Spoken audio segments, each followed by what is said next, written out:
నన్ను చాలామంది మీరు అందరికీ నాకు గద్దరన్న ఎలా పరిచయం అనుకుంటున్నారు మీరు? రాజకీయాల ద్వారా కాదు. గద్దరన్న ఖుషీ సినిమా చూసి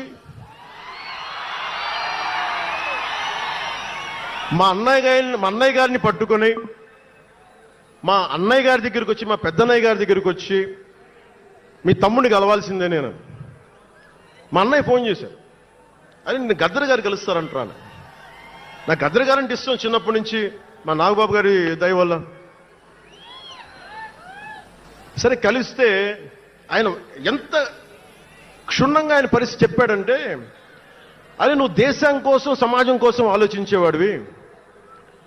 నీ ఏ మేరా జహా అనే పాటలో నువ్వు భరతమాతని సంఖ్యలలో బంధించి పెట్టావు కదా, నీ భావం నాకు అర్థమైందిరా అన్నాడు. నువ్వంటే నాకు ఇష్టం రా తమ్మి అని చెప్పి ఆ రోజు నుంచి మాకు స్నేహం. అది నాకు అన్నా తమ్ముడ బంధమైందని ఆయన చనిపోయేలోపు. అలాగే